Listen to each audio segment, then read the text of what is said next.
So I made this cereal commercial that you might have seen elsewhere here on YouTube.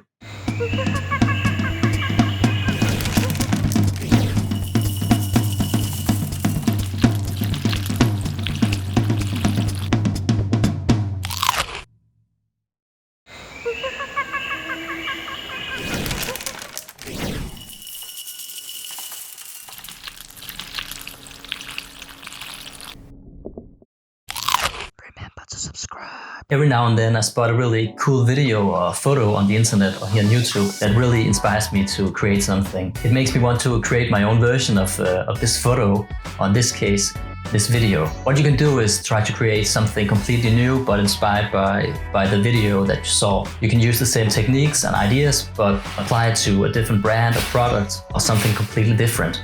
For instance, this video might be screaming Daniel Schiffer, but actually he was really inspired by Austin Pauls in the first place, so he was also doing some sort of replication of another video. Sometimes I think it's okay just simply try to replicate the original video and make it your own. Especially for me, I think this is a really good learning process because it forces me to think about how can I do this kind of shot in my own setup and with my own gear and in my own environment. It can also be a really simple way to start the creation of something new, because you take the creative planning out of the equation and simply focus on making the video. And for me, the creative planning, at least sometimes, can be a struggle to get started with and maybe something that is holding me back.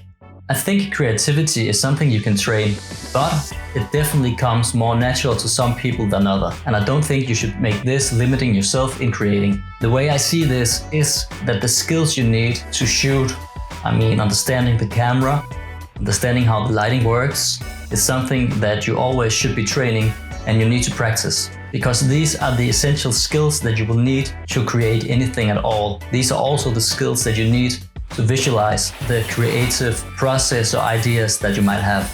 And let's just face it, if you ever work with a client, it might not always be your own ideas that you have to visualize. So trying to replicate a video is kind of working for a client because you have to make something that somebody else was thinking about.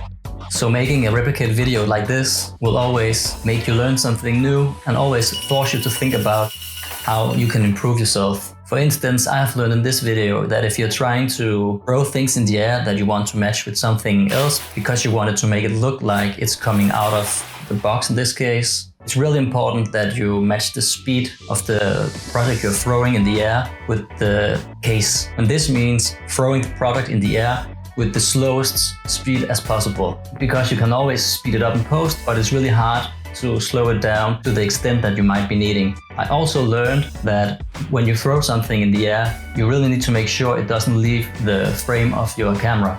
Unless it has to do it in the video, of course. Because when you size down the video and try to merge it together with another clip, it will be noticeable in the new frame that you're creating that the flying object suddenly stops because it was out of frame. So that is really important, I've learned. I also found out that I really need to practice my green screen skills because I had a really hard time cleaning out the background with the cereal flying in the air. Anyway, I hope you liked this shorter video and that it inspired you to create something on your own, being it your own creation or a visualization of somebody else's creative process. Take care out there.